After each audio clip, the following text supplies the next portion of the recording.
Welcome, everybody, to another episode of the From Adversity to Abundance podcast. I am thrilled today to have with us Brian Gallagher.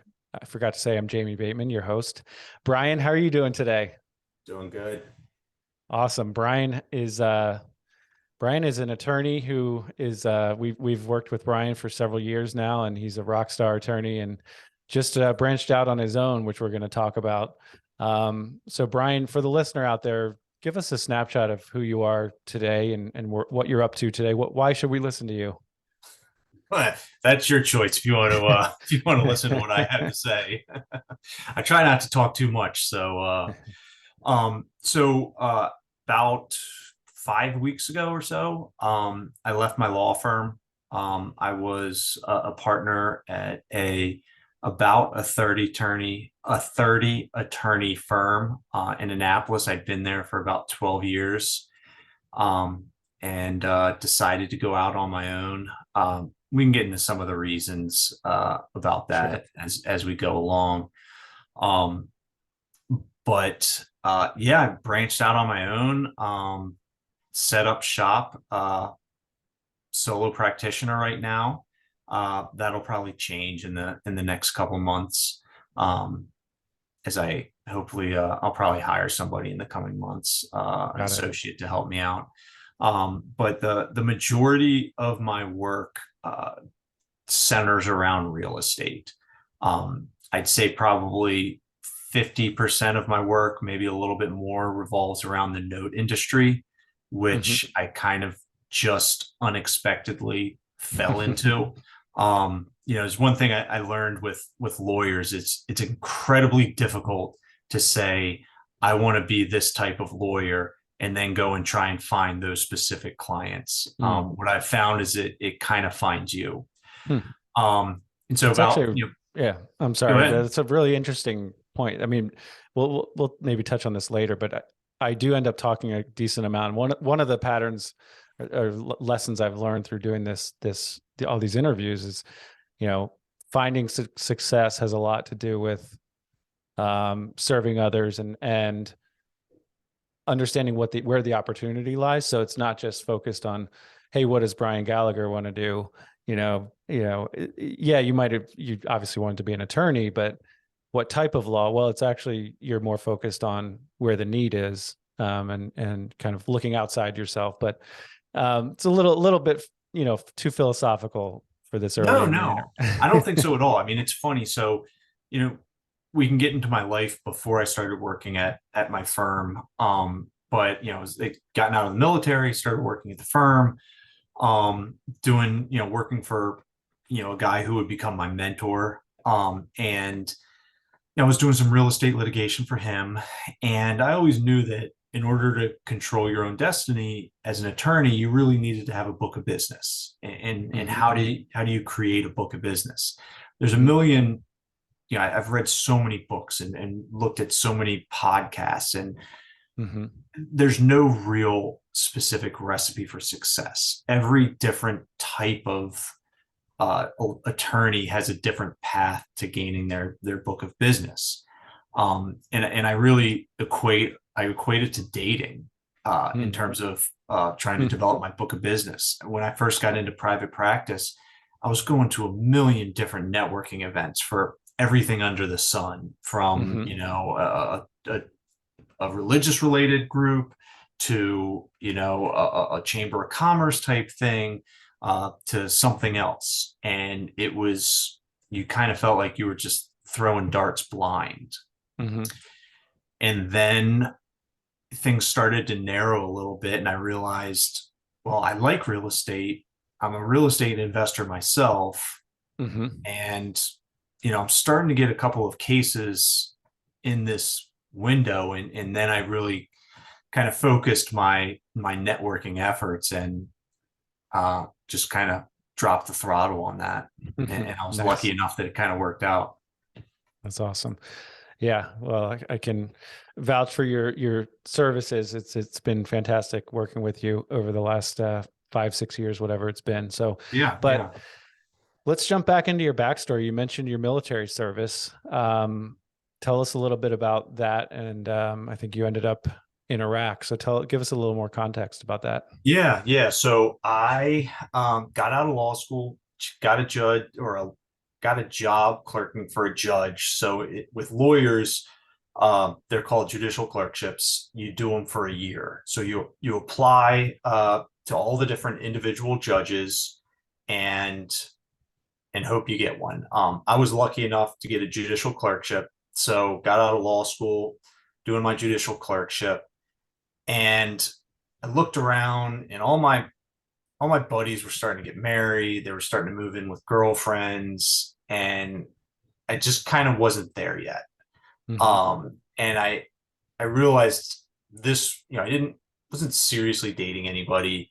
And I realized this is my opportunity to go do something different. I'm probably never going to have this opportunity again. It always been a thing in my head of maybe I wanted to serve in some capacity. Mm-hmm. I remember Naval Academy was recruiting me for baseball until they found out that I was severely colorblind. And interesting. I am as well. yeah, all of a sudden it was like, well, maybe you're not that good at baseball that we're gonna try to push that one through. Right. um, and so I kind of went full bore and decided I wanted to try to do the JAG route and be a military attorney. So looked at all the different branches. The Navy and the Marine Corps, they did their recruiting a little bit different. They wanted to catch you while you were still in law school. Mm. The Army and the Air Force Academy or the Air Force didn't necessarily have those kind of strictures. So I applied to both. Army calls me up and says, great, you're accepted. Your first duty assignment would be Fort Campbell, Kentucky. Okay. Shortly thereafter, the Air Force calls and says, hey, you're accepted. Your first station would be Hurlburt Field, which is literally on the beach in Florida. So nice. It wasn't necessarily a hard decision. I Sure. decided I went to the beach. Sure. Who wouldn't? Yeah. And how old are you at this point? I'm 25. Gotcha. At that point. Okay. 25, point. turning 26. Yeah. Got it. So went down to Florida. It was a great experience. I mean, I got my first, I get to my station and my boss walks in and, and says, great to have you. Here's your first case, goes to trial in about a month. And it was an airman that was accused of raping 2 women. Oh, wow. And that was a very, satisfying experience.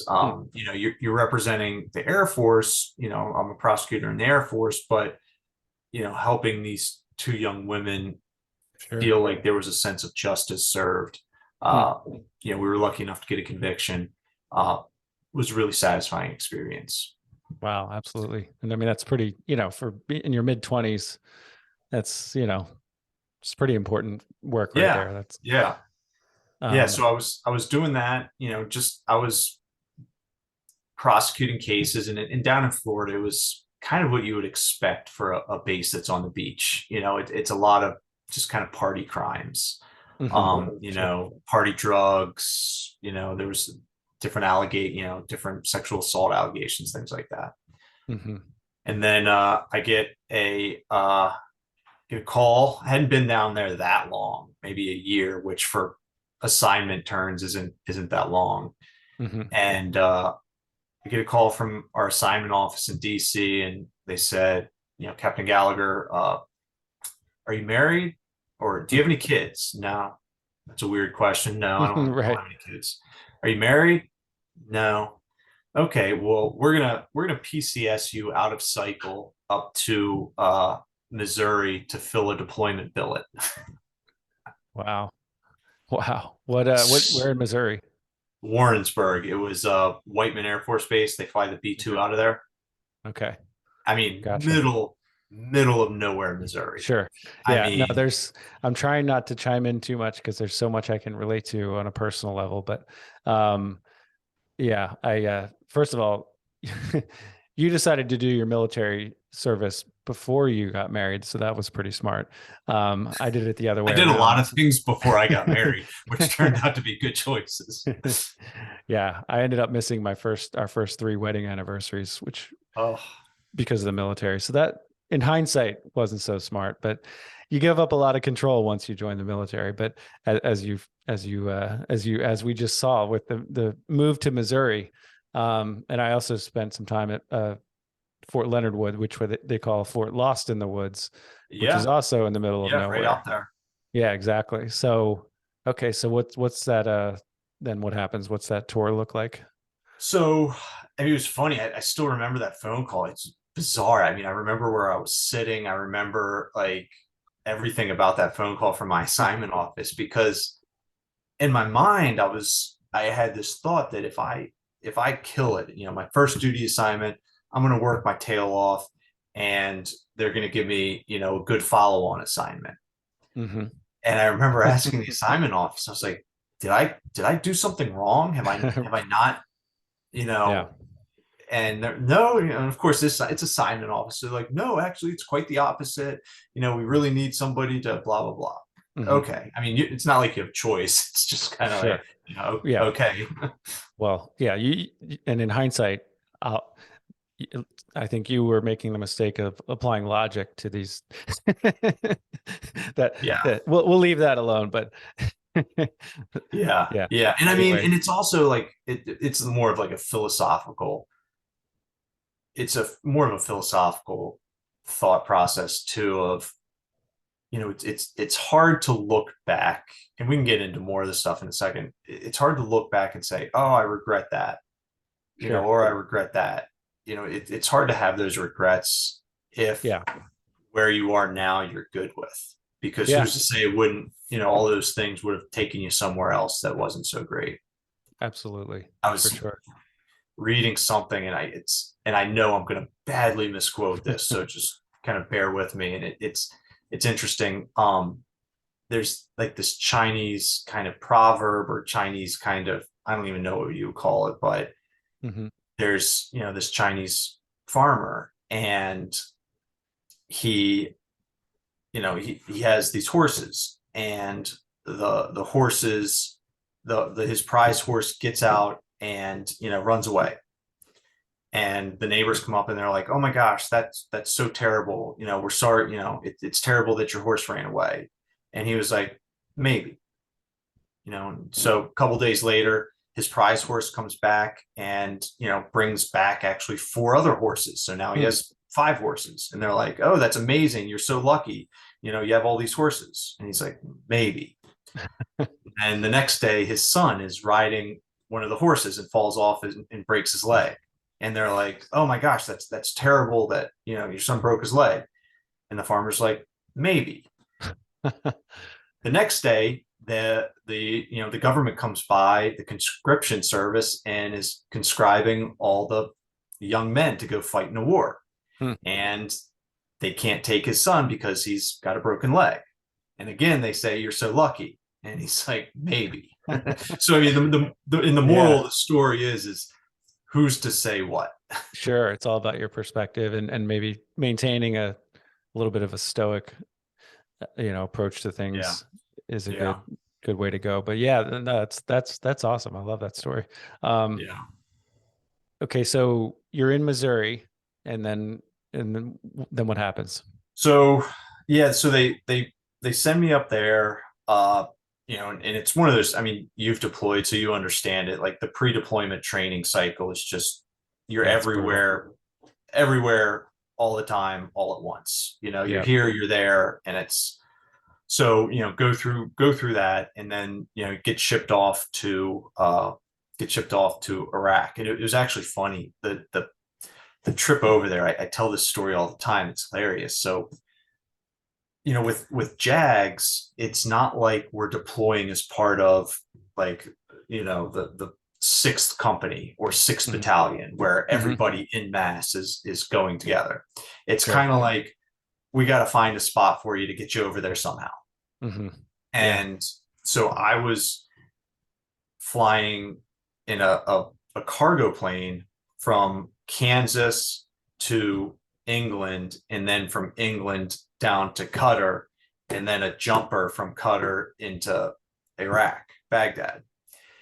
And I remember talking to somebody, and they're like, "Bring a blanket." I'm like, what are you talking about? I'm like, I'm a grown man. I'm not bringing a blanket on a plane. Right, And they're right.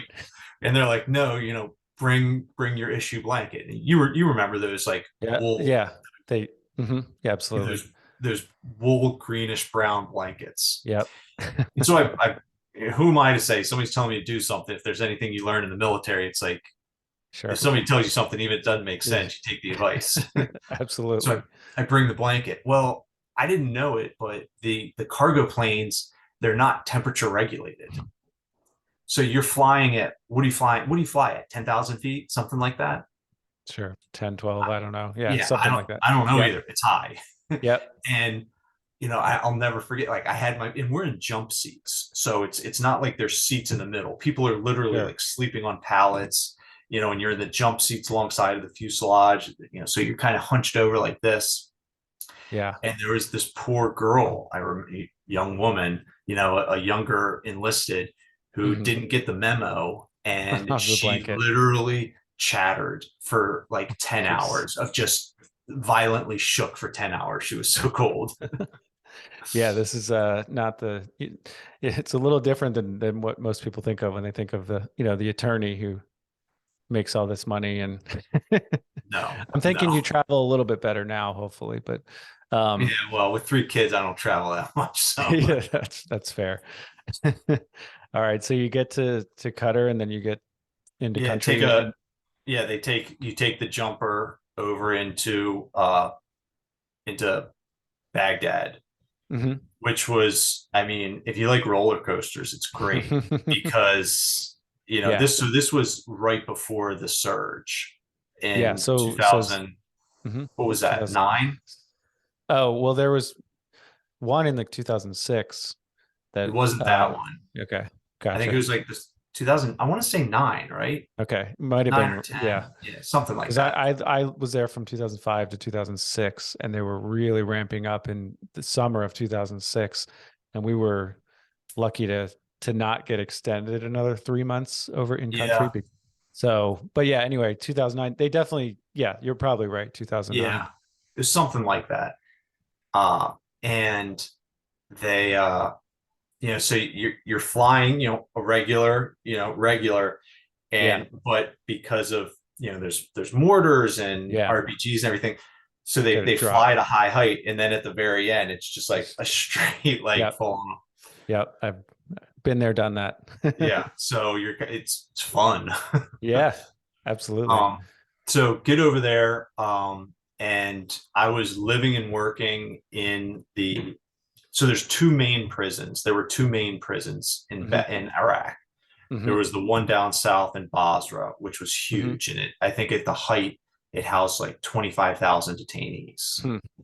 And then there Wow. was the smaller one in Baghdad on Camp Victory.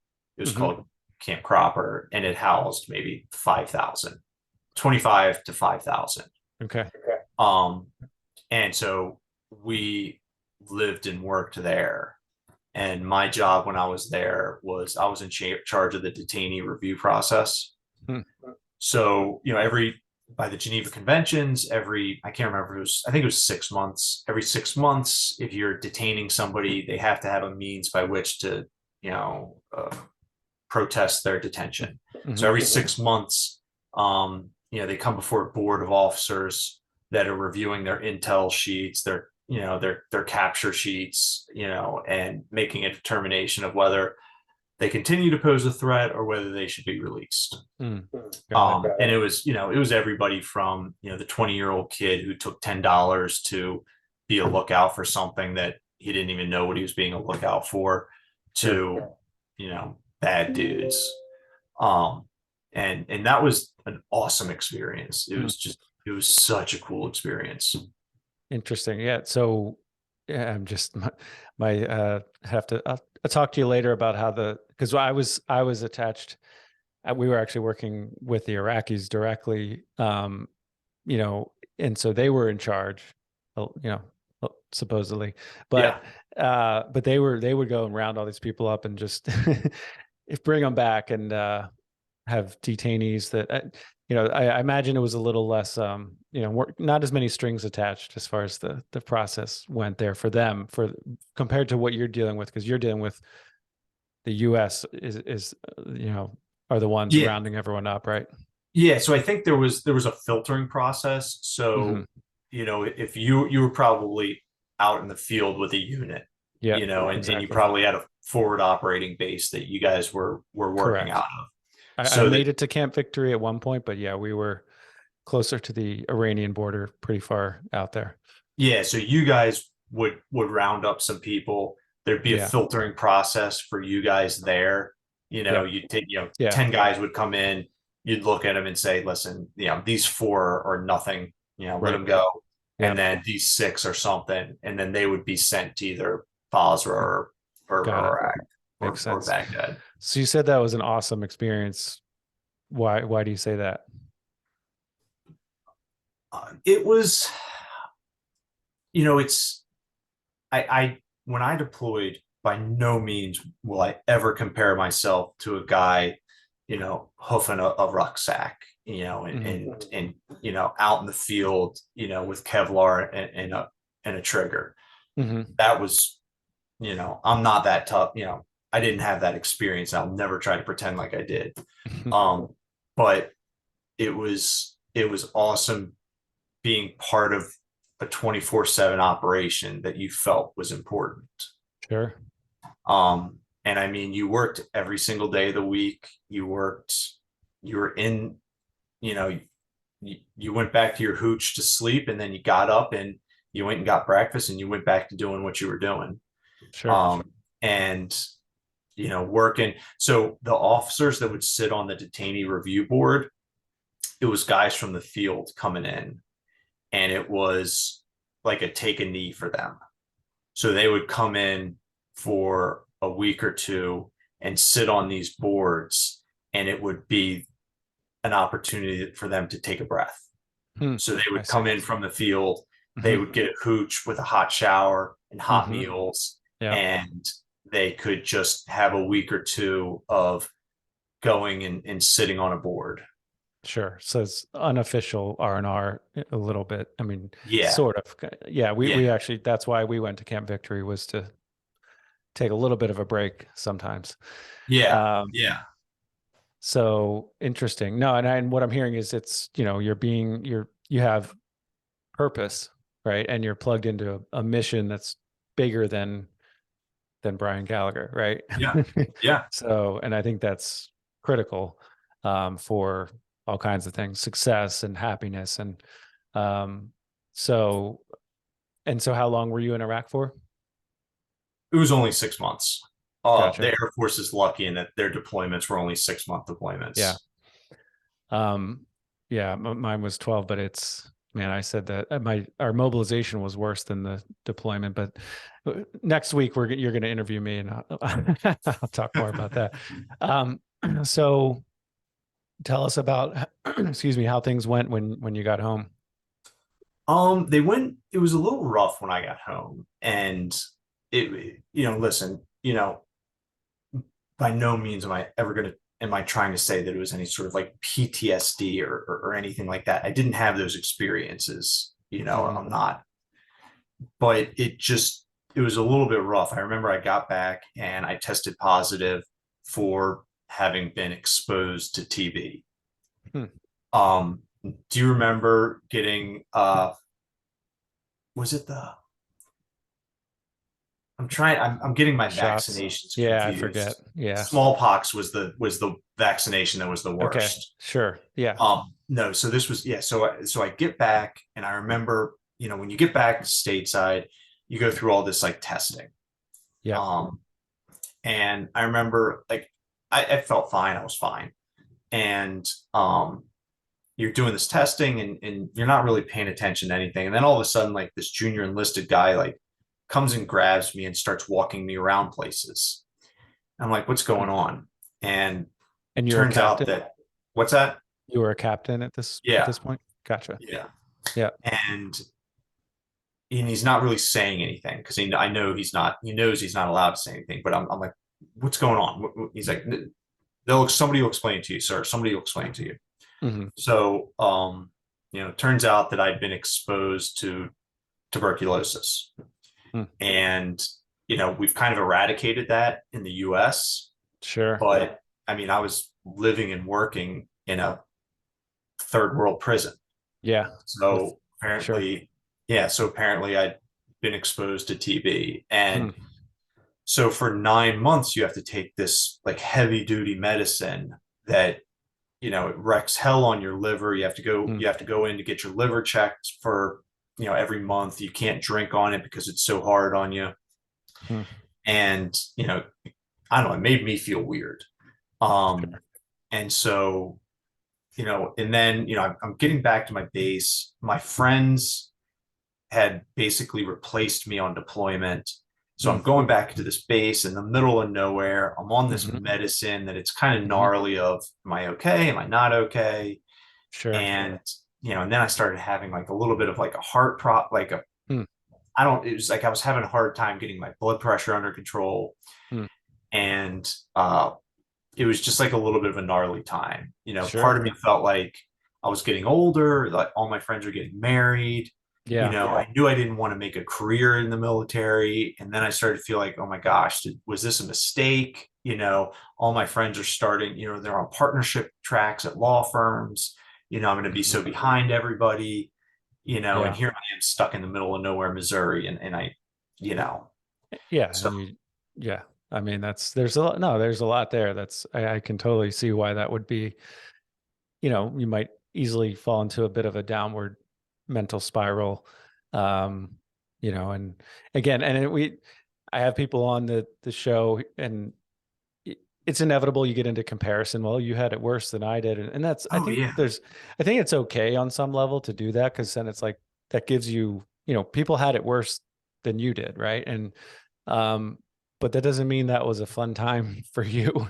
That doesn't negate what you were going through at all. So yeah, I mean, sounds like, so was that kind of dark period? Was it like the 9 months you mentioned, or how long before Yeah. things started? So it was, I actually started, and so, I knew I wasn't depressed because I knew it was going to get better. Hmm. So that's why it was just, I had an outlook that this is all temporary. It's all Sure. going to get better. And I remember it was, in the military, there's this stigma with mental health. Sure. And, you know, Yeah. there's this fear that if you feel like you need to talk to somebody, all of a sudden that's going to be a scarlet Hmm. letter on your record, and all of a sudden now Yeah. you're not going to be able to get certain assignments or whatever. Certainly back then, I'm I guessing think it's changed a little bit, yeah. some, but yeah, no, absolutely. And I worked for, DOD for years afterwards. And even as a civilian getting a clearance and things, it used to be, if you saw a counselor, it was like, whoa, is this person even trustworthy to have access to classified information?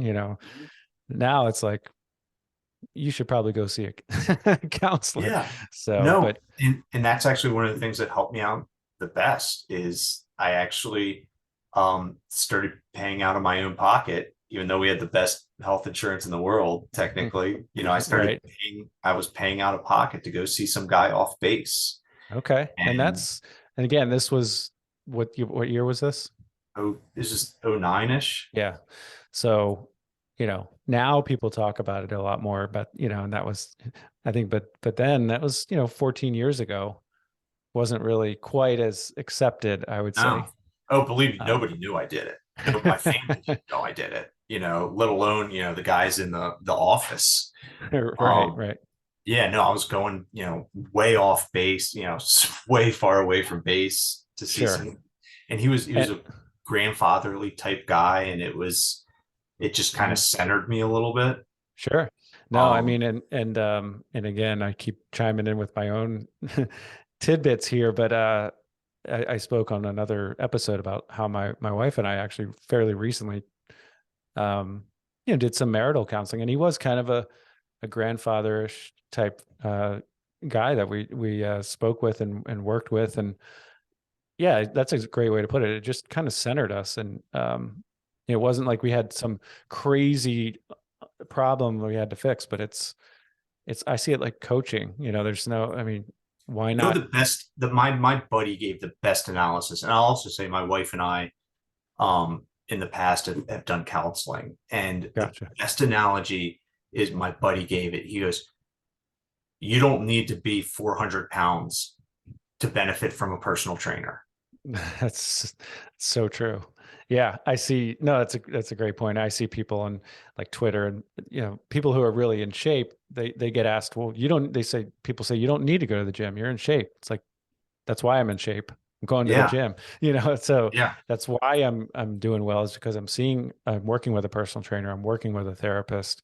You know, yeah, I'm not necessarily speaking for myself, just that's why not? I mean, the best of the best have coaches.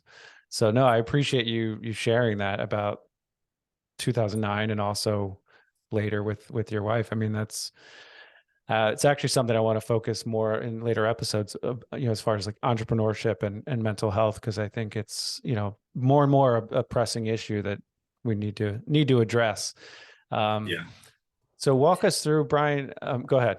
No, no, no. Say no. I was go ahead. Yeah, I mean, walk us through from kind of that 2009 up through today, and then we'll talk about how you branched out on your own professionally. So I know there's a lot to cover there, but kind of if you can kind of summarize the last 14 years, maybe Yeah, maybe more on the professional side, that'd be yeah, good. yeah. No, so professionally, um, got out of the military. It's you know this more than anybody. It is a leap of faith getting out of the military.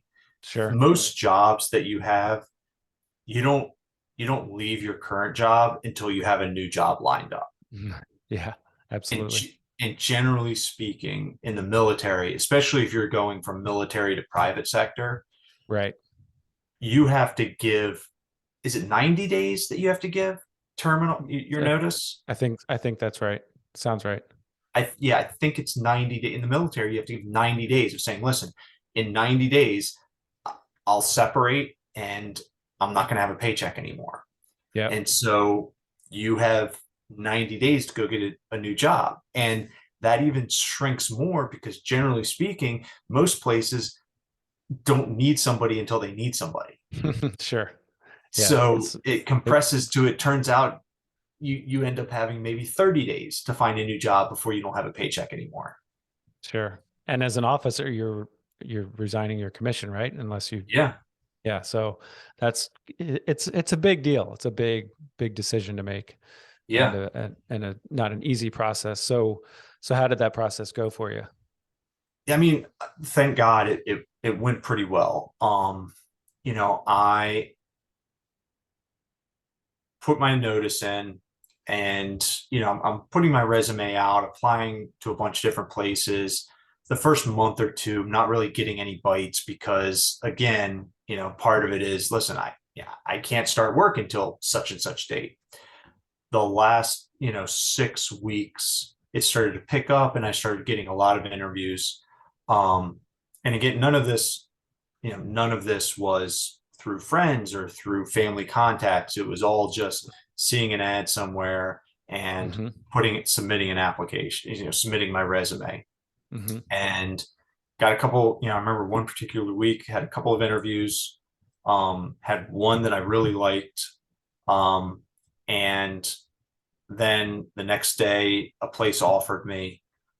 I called back the the place that I liked, and I said, "Hey, um, I just got an offer, but I wanted to talk to you guys before I accepted it because I enjoyed my interview with you guys and what you have to offer." Hmm. He said, "Give me an hour, let me put together a package." Um, Calls me back. He's like, "Okay, here's what we would like to offer you." And it was actually less than the other firm, but I took it because I felt like it was a better fit for me and maybe Hmm. offered better opportunity for long-term success. Gotcha. No, And which isn't easy to do, especially, you know, I'm sure you saved up a little bit from your deployment or whatever, but you spend it all on counseling. No, I'm kidding. But but no, it's I mean, it's easy for you to look, you know, for us to say, oh, well, yeah, that makes sense. You turn down the higher offer but it's like that's a leap of faith as well. So I Yeah, I mean, just had a better feeling about, the guy I interviewed with was the guy I would be working for, and he's a guy that would become my mentor and a big part of my life. I mean, I actually had a even though I left the firm, he's still mhm. there. He and I had a beer last night, met each other for a beer, just so we, Nice. to stay in touch. Sure. Um, but and this is something else that I'm interested in chatting with you about, because I think I'd love to hear your take. So obviously, I elected not to try to negotiate my salary. When I called back the firm that I went with, I didn't say, "Hey, they're offering me this. Can you beat it?" I just said, "Hey, they offered me. I wanted to talk to you guys before." And when they offered me what they offered me, I didn't try to negotiate that salary. Sure. Um, and I don't think back then, so this is 2011. I don't Uh-huh. think back then it was as big of a thing to try to negotiate a salary. Sure. Yeah, I don't Um, think so. but having been on the hiring end of Hmm. hiring people, Hmm. I don't, I don't, it always ends up rubbing me the wrong way You when don't people like it. negotiate their Yeah. salary. Yeah. Yeah, I don't know. I think there's a way to do it as, you know, as the applicant. I think nowadays it's kind of expected there's going to be some negotiation. Um, but I hear you, and I've been in that position where it's like, yeah, it does. I don't. I've been in the hiring position where I don't like it as well. Yeah. Um, but yeah, Yeah, I I don't know mean, if there. and listen, this is assuming all things being equal, that they're offering you equal pay for equal work, and they're not trying to Sure, take advantage of you. And I'm not speaking to any of those situations. sure. But it's always interesting when somebody is really tough negotiating their salary, and Hmm. does it change what the Hmm. expectations are of them when they start working for you? Sure.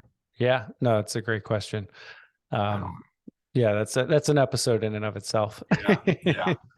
um, so so you worked there for what, 14 years you said, or 12 12 years? years. 12 Yeah, years. about 12 years. Got it. And you kind of fell into the real estate and mortgage note work. What other kind of work did you do there? So I cut my teeth doing title insurance Yep. litigation. So when people make claims against their title insurance, Hmm. our firm was retained to represent their interests. Um, and then I can't remember how it happened, but I remember the first foreclosure I ever did was on a $2 million commercial property in Baltimore, and we were foreclosing on the disbarred king of foreclosures. So Wow. we were foreclosing on the building that used to house a foreclosure attorney's huge Wow. practice that had, Wow. wasn't able to practice anymore. Wow. So It's fascinating. So it was weird. Um, yeah, that's so your first case in the military was a big one, and then your first foreclosure case was yeah, a big yeah, one. yeah. And so and how did that case go? It went great. I mean, it went smooth, and I mean, it was one of those things where they called me up and they asked me if I can do it, and I've never done it before, Hmm. but I researched it, and I Hmm. thought I can do this. And you know, even though I probably worked 5 times what I actually billed the client, because I wanted to make sure that I was doing it right, and Hmm. researched everything to the hilt, and Hmm. I knew I was stretching myself, but it Yeah. turned out that it worked. And Yeah. Well, I think that's no, and that's a critical piece to, you know, growth in general, right? Is finding that you got to get uncomfortable. And I know our mutual friend Chris 70 has has pushed you to be uncomfortable sometimes, and in some ways, right? And both me as well. Don't get me wrong. He's pushed me as well, but you know, you got to find that line between, you know, on one side, you got to be uncomfortable, push your boundaries, learn new things, get a little bit scared, but obviously not, you know, throw caution to the wind. And Yeah. Yeah, so, 100%. It's such a fine line of, I don't want, it's not faking it till you make it. It's not faking it if you yeah, put in the work. If you're right. putting in the work, it's not faking it. But Well, it's, yeah, and you didn't, I presume you didn't say, "Oh no, I've done 100 of these cases before," you know, because that's just not true. You yeah. know, and so you're not lying, but you just have confidence that you can figure it out. Or if you reach a point where you don't know the answer, then you have resources to go to find those answers. Hmm. At least that's my view on it. Yeah.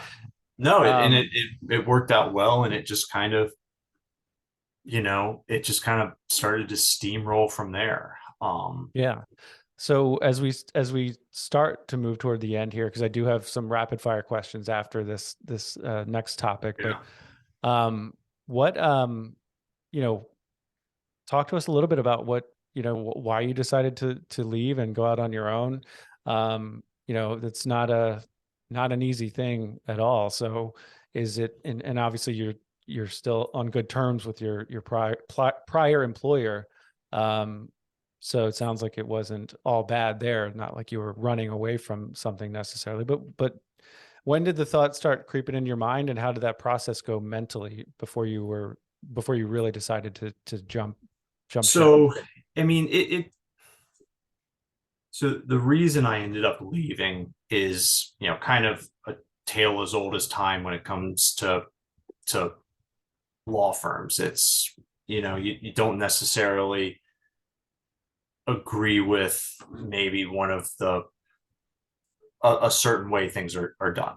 Hmm. And yeah, I'm talking about a pure business thing. They're Hmm. very, I have nothing but good things to say about the firm. They gave me my opportunity. They allowed Sure. me to spread my wings, and like I said, my mentor is still there, and we refer cases back and forth to each other.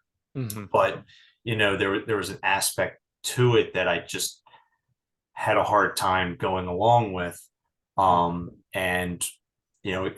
there was a consultant I spoke to, and I was talking to her about, maybe I need to start looking at it at a different firm. I just don't think they're going to change this one management, position that they have on something. Hmm. And uh, she's like, Brian, she goes, you just need you just need to take the jump, and you need to start your own firm. She goes, if it's not this at this firm, you're going to go to another firm, and it's going to be Hmm. something at that firm. And she goes, I think, having gotten to know your personality a little bit, it's Hmm. like, I think you should seriously think about starting your own shop. Hmm.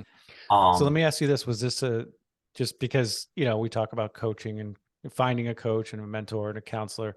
This was a paid consultant. Was this a formal relationship or more of it a was an informal? informal relationship. Yeah, it's a little, yeah, Gotcha. it's, Okay. yeah, No, it was an just informal relationship, got it. um, that I kind of developed. Um, and it was through, staying in touch with people. Sure. She was somebody that had done, something. And I thought she had value to add. Sure. And so I stayed in touch with her, and, we would have some conversations about the firm, and, the problems that I was, why I was having these sleepless nights. And, Mm, and we got to this place where she's like, I'm telling her what my numbers are, and she's like, I think you can do it. I think you can do it. And, hmm. with my personality, once I decided, yeah, that's what I want to do. I mean, it Hmm. was, it's like I Yeah. put blinders on, and that's, what was going to happen. Sure. No, Um, that's and it was, it's funny. I was having this conversation with somebody, and I'm lucky enough. I really enjoy the clients I work with, and I'm actually, I don't know whether I should say this. I'm actually really quick to tell somebody that I don't want to work with them anymore. well. I'm still working with you, so I guess I made it. No, and it's, you know, it's life's too short, and the work Mm, that we all do is way sure. too hard Yeah, to you know, to put up with things that sure. aren't right. And so I've been kind of quick to say, listen, I'm not sure this relationship is good for you or me. Mm, Maybe it's best for us to part yeah. ways. And I mean, that's a hard thing to do, to tell Oh, yeah. somebody, I don't want to take your money anymore. Well, especially if you're starting your own business, right? I mean, Yeah. so But yeah. it's just, it's so much better when, and I'm I feel good about this, that I feel like I enjoy the relationships that I have with my clients. Mm-hmm. Yeah. You know, um, it's and when you know there's a problem, when you see the number on your phone and you roll your eyes and you go, "Oh God." Yeah. Or is it better that you see the number on the phone and you grab it and you go, "What's going on? What's up? What can I help you with?" You Yeah. And know, I mean, it's some attorneys we've dealt with, are just very transactional, and that's fine. But it's not really a relationship thing. yeah. So yeah, I can tell the listener out there that working with Brian, if he lets you work with him, it's a long term. There's not nickel and diming going on. So, big picture, it's not all about this one deal necessarily. Mhm. So, but how long did it take you from that? You know, I guess from that conversation, or what was that process? Was it 6 months, or six So I mean, days? I've been having these. I call them the sleepless nights. Something Mm-hmm. was, there's this issue that's wrong. I'm struggling with it Mm-hmm. for months. I'm struggling with it. it we had a final partners meeting where it kind of, the lines were drawn in the sand, and then that's a Friday, and then on Monday I came in and I said, yeah, hey guys, I'm leaving. Mm-hmm. And the managing partner was, a guy by the name of Steve Oberg, was awesome. And, he was just amazing with, yeah, hey, I get it, man. I wish you the best. I wrote him a letter afterwards, just thanking him for how much of a gentleman he was, afterwards. And he and I have talked since. It was really hard telling my mentor, and frankly, he's what kept me at the firm way, way longer than I ever Mm-hmm. would have stayed, just Mm-hmm. because I felt so much loyalty to him, and just because of everything he's done for me and my family over the years. Sure. Um, but he ended up he got it. He had nobody, he wasn't mean to me or anything like that. Mm-hmm. I would never have expected that out of him. And Mm-hmm. he and I have stayed in touch, and every other week we get a beer. Um, and so, and then I left the firm like about a month later.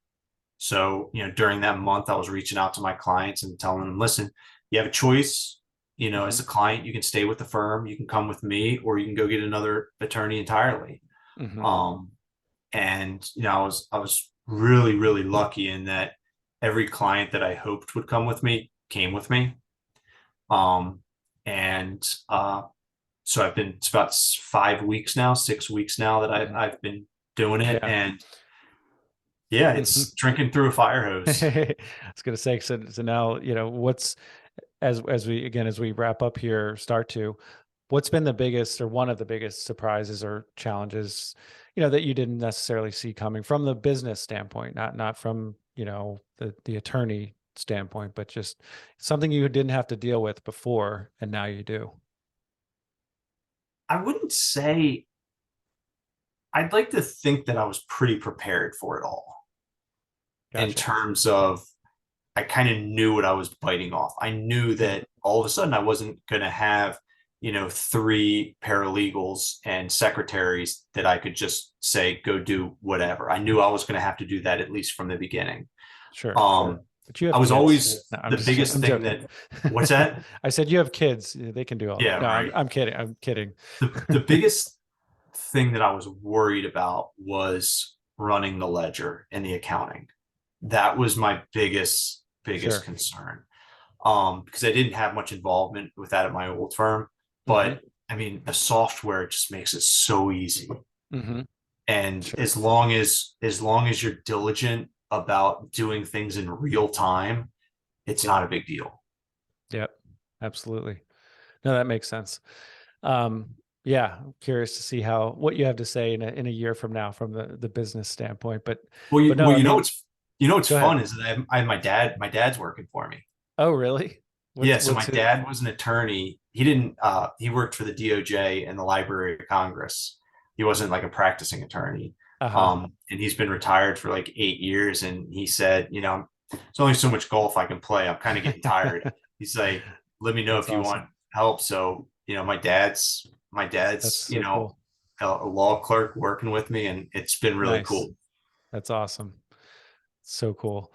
Um, yeah. So are you from the business standpoint? Are you like, I don't want to say you're obviously you don't want to turn down work, but are you focused on marketing and growth, or is it kind of like you have your book of business and you're kind of good for now?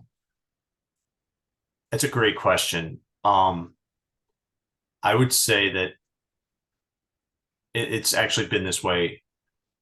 I don't think I've done a marketing or networking event for Hmm. a year or two. Before I had kids, I was at a networking event 3 nights a week. Every single week, at least 3 nights a week, I was hoofing it to some sort of networking event. Hmm. All of my referrals now, 100% of my referrals now are from uh, clients. Hmm. Hey, so and So so gave word me of your mouth. name. Yeah. Yep. And Yep. it's like the note industry is very insular. It is very small. It's It's small, and if you yeah. do a good job for a couple people, Yep. you know It it can does. help. So what does your typical client look like? I mean, you've talked about the real estate investor and the mortgage note investor, but I know you've done other kind of more broad uh, contract work and that type thing. Um, what's your typical client look like as far as, what? Honestly, it's and I like it this way, the diversity of it. I have clients that are multinational companies. Um, for instance, I represent a bunch of malls doing all their premises liability work. Hmm. And then I have clients that they're trying to buy a house, and the deal went sideways, and they need me to Mhm. step in and help them bring it to the finish line. And then I have everything in between that. In the note industry, I have people buying their first note that need a ton of hand holding. And then Mhm. I have people like you and Chris, and funds that Yep. they don't need me to explain anything. Yeah, that's cool. And I imagine that produces a lot of variety for you on a day-to-day It basis. does. It does. Got it. Awesome. All right, so I do have some rapid fire questions. You Let's do ready? it. Yep. Um, what's one thing that people misunderstand about you, Brian? That Oh man, that's a really good question. Um, I like you making might not you attorneys might not squirm. believe this. Yeah, you might not believe this, but I don't talk a lot actually, and I'm kind of a pretend extrovert. I've Mm-hmm. realized that Mm-hmm. in the business world, you can't really be a pure introvert. You have to at least pretend to some degree to be, open and gregarious. Yeah, Um, yeah, I mean, I can relate, I'm kind of an actually. introvert. Yeah. Once I like something like this, I really enjoy this. This is great. Yeah. But to be Yeah. honest with you, I'm going to need to go be by myself and, for the next hour and kind of like recuperate. I'm with you. Um, I totally get it. Um, if you could go back and give your 18-year-old self some advice, what would that be? Worry about yourself. Okay. So don't worry about what other people think of you or Yeah. what's. I, you know, when I was 18, I was entirely focused on football and where am I going to go play football in college. Mm, Um, and, I kind of wish that I just taken that out of the equation and picked the best school for me as a mhm. person. So, I see. Got it. Um, if you could have coffee with any historical figure, who would it be? oh, Or beer? JFK. Okay. Nice. I don't know, I'm a little bit obsessed with the Kennedys. There you go. If you were given $10 million tomorrow, what would you do with it? Breathe. That's good. Breathe. Everybody thinks about what they would do if they hit the lottery. I don't think I would do anything for a couple months. just, just actually one somebody I just interviewed, the episode will be out by the time this one comes out, but he said financial abundance for him has allowed margin, and that's what he just that space, it's so not necessarily like greed or having to invest in all these crazy things. It's just that peace of mind, really. Yeah, and that's what I mean by like breathe is Mm-hmm. just relax for a minute. It's Like you're not, good. yeah, I don't want to go buy this or buy that. Just, Yeah, sure. um so back to your business, what's one challenge that you're facing right now in your business? um, when to hire. Do I want to Sure. hire?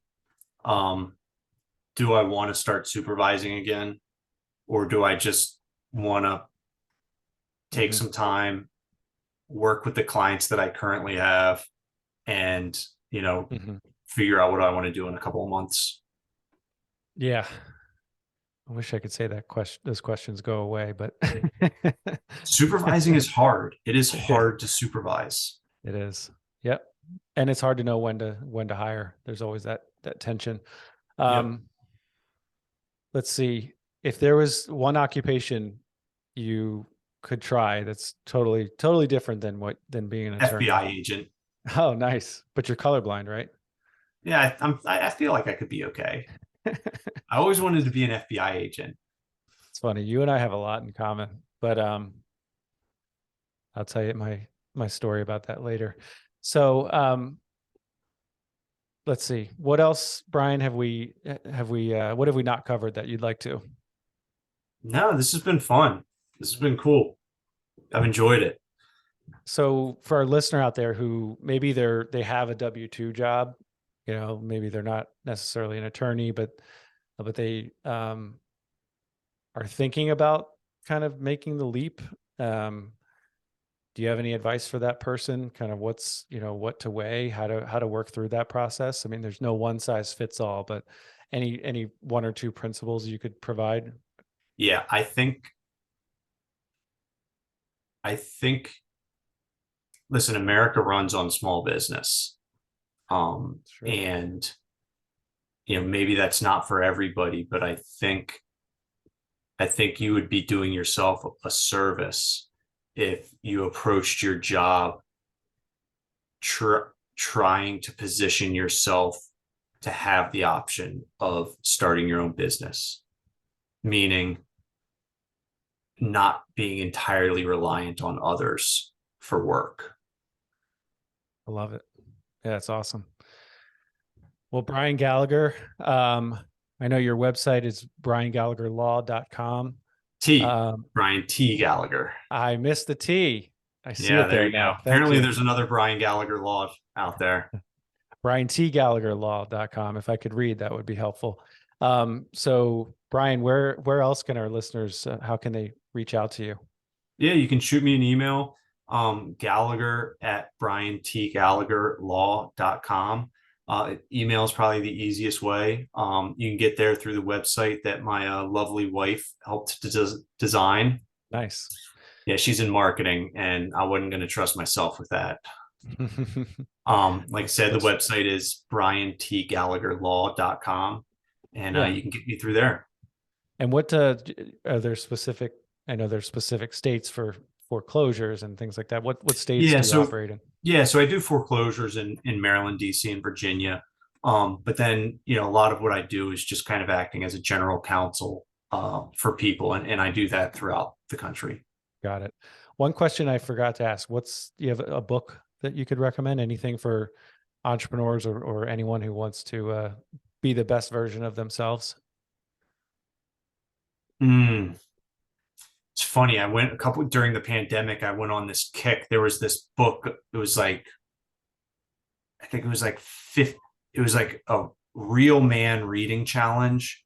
And it was like Okay. 30 or 40 books about growth and things like that. Okay. And, I'll have to look that up. I really like Robin Sharma's books. I Okay. really, The Monk in the Ferrari, or The Monk Who Sold His Ferrari. I haven't Um, read it. I've heard of it. Yep. yeah, that, and then the 5 a.m. He has a book about getting up early, which is something I Mhm. do now. I really enjoy Robin Sharma's books, and they're Nice. more kind of they're good for business, but they're better for like peace of mind. He's actually a reformed attorney that became a Nice. kind of a self-help guy. Cool. Awesome. Really cool. Well, Brian Gallagher, thank you so much. I know we ran a little long. Really appreciate your time today. And yeah, this was really fun. So thanks a Absolutely. lot. I appreciate it, Jamie. Absolutely. So, and to the listener out there, thank you so much for spending your most valuable resource with us, and that is your time. Thanks, everyone. Take care.